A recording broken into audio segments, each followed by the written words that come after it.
Alternator के armature winding में as output AC current generate करने के लिए इसके फील्ड वाइंडिंग में डीसी एक्साइटेशन की नीड पड़ती है, जो कि रोटर के ऊपर प्लेस्ड होती है। स्टैटिक एक्साइटेशन सिस्टम में इनिशियली बैटरी के हेल्प से डीसी एक्साइटेशन प्रोवाइड करते हैं। जब अल्टरनेटर इलेक्ट्रिसिटी जनरेट करने लगती है तो उसके आउटपुट को ही डीसी में कन्वर्ट करके एज एक्साइटेशन यूज करते हैं। सपोज स्टार्टिंग में बैटरी के हेल्प से जनरेटर को एक्साइटेशन प्रोवाइड कर रहे हैं एंड नाउ बैटरी को रिमूव करके जनरेटर के आउटपुट को एज एक्साइटेशन यूज करना है। पर जनरेटर का आउटपुट एसी जो है वो बहुत ज़्यादा हाई होती है, इसलिए हम लोग एक एक्साइटेशन ट्रांसफार्मर का यूज करते हैं, जो कि एक टाइप का स्टेप डाउन ड्राई ट्रांसफार्मर होता है, जिसको ऑयल में इमर्ज्ड नहीं करते हैं। इसका मेन फंक्शन होता है हाई एसी को लो एसी में कन्वर्ट करना। जनरेटर के active and reactive power capability पर ट्रांसफार्मर का रेटिंग डिपेंड रहता है। सो ट्रांसफार्मर लो एसी में जनरेटर आउटपुट को ट्रांसफॉर्म करता है। इसके बाद उस लो एसी को एवीआर कंट्रोलर में ले जाते हैं। एवीआर का मतलब है automatic voltage regulator. We can say AVR static excitation system का हार्ट होता है। जो एवीआर है वो thyristors and 6 pulse fully controlled bridge circuit से मिलकर बिल्ट होता है, जहाँ पर थायरेस्टर के फायरिंग एंगल को कंट्रोल करके डिजायर्ड आउटपुट जनरेट करता है। So automatic voltage regulator output पर कंट्रोल डीसी वोल्टेज जनरेट करेगा according to load requirement. Excitation के लिए कितना डीसी करंट जनरेट करना है उसके अकॉर्डिंग डीसी करंट के मैग्नीट्यूड को कंट्रोल करता है एंड कंट्रोल्ड डीसी आउटपुट पर प्रोड्यूस करता है। देन उस कंट्रोल्ड डीसी को ब्रश एंड स्लिप रिंग के थ्रू अल्टरनेटर के रोटर में फेड करते हैं, जहाँ पर फील्ड वाइंडिंग प्लेस्ड रहती है। सिंस फील्ड वाइंडिंग रोटर पर प्लेस्ड होती है, जो कि रोटेटिंग एलिमेंट है, एंड रोटेटिंग पार्ट में सप्लाई देने के लिए ब्रश एंड स्लिप रिंग की रिक्वायरमेंट होती है। कन्वेंशनल डीसी एक्साइटेशन के कंपैरिजन में यहाँ पर सिस्टम काफ़ी सिंपल हो गया है, पर फिर भी इसमें स्लिप रिंग एंड ब्रश का यूज करना पड़ रहा है, जिससे रिस्क ऑफ स्पार्किंग अभी भी कंप्लीटली रिमूव नहीं हुआ है। पर नॉर्मल डीसी एक्साइटेशन मेथड जो था उसके कंपैरिजन में सिस्टम काफ़ी सिंपल हुआ है, क्योंकि वहाँ पे 2 एक्सटर्नल जनरेटर्स का यूज करना पड़ रहा था, जिससे number of slip rings and brushes भी इंक्रीज हो रही थी and large mechanical loss occur हो रहा था। स्टार्टिंग में इसमें जो बैटरी के हेल्प से हम लोग एक्साइटेशन प्रोवाइड करते हैं उसको फील्ड फ्लैशिंग भी बोलते हैं। बैटरी की जगह पर अगर एसी सोर्स है तो स्टार्टिंग में फ्यू सेकंड्स के लिए इस एवीआर में एक्सटर्नली सप्लाई करते हैं एंड एवीआर उसको डीसी करंट में कन्वर्ट करके एज एक्साइटेशन यूज करता है। एंड एक बार जब अल्टरनेटर स्टार्ट होती है तो एक्सटर्नल सोर्स को रिमूव कर देते हैं एंड जनरेटर के एसी आउटपुट जो है उसको एवीआर में ले जाते हैं, जहाँ पर ऑटोमेटिक वोल्टेज रेगुलेटर जो है वो कंट्रोल्ड डीसी प्रोड्यूस करता है अकॉर्डिंग टू लोड रिक्वायरमेंट, जिसको एज एक्साइटेशन यूज करते हैं।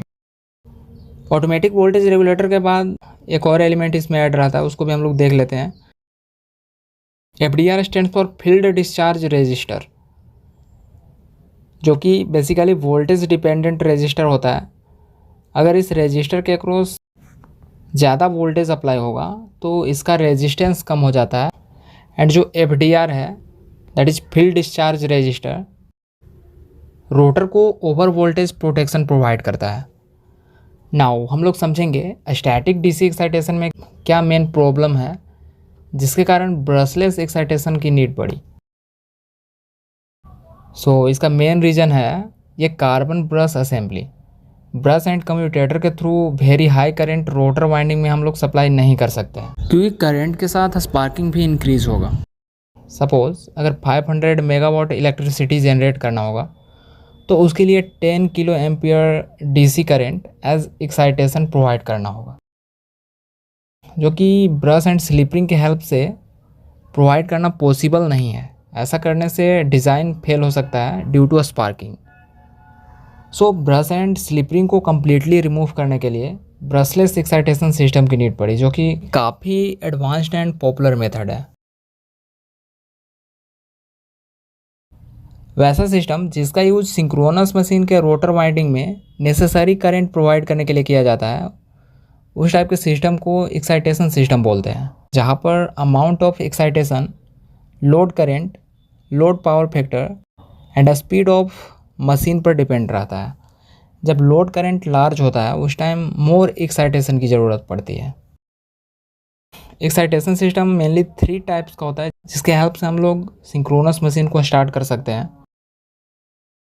First one is DC excitation, जो कि कन्वेंशनल मेथड था। स्टार्टिंग में जब सिंक्रोनस मशीन डिज़ाइन हुआ था उस टाइम इस टाइप के मेथड का हम लोग यूज़ करते थे, जो कि काफ़ी कॉम्प्लिकेटेड मेथड है।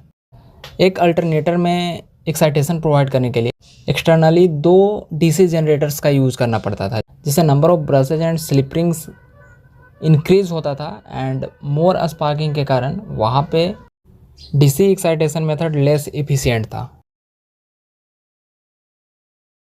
इसके बाद स्टैटिक एक्साइटेशन मेथड आया। स्टैटिक एक्साइटेशन मेथड का इन्वेंशन तब हुआ जब पावर इलेक्ट्रॉनिक डिवाइसेस इंट्रोड्यूस कर चुकी थी। पावर इलेक्ट्रॉनिक डिवाइस के इंट्रोड्यूस करने से 2 एक्स्ट्रा जनरेटर्स का यूज़ कर रहे थे as pilot exciter and main exciter, वो रिप्लेस हो गया, जिससे सिस्टम स्टैटिक बन गया। मतलब स्टैटिक सिस्टम में कोई रोटेटिंग एलिमेंट नहीं रहेगा, जिससे मैकेनिकल लॉस भी कम से कम होकर होगा।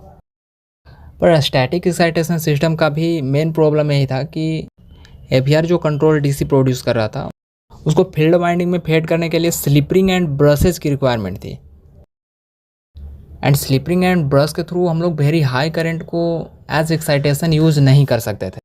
इसलिए ब्रशलेस एक्साइटेशन सिस्टम की नीड पड़ी, जो कि काफ़ी एडवांस्ड एंड पॉपुलर मेथड है। पावर प्लांट्स में करंटली इस मेथड का मोस्ट वाइडली यूज़ किया जा रहा है due to absence of brushes and slip rings.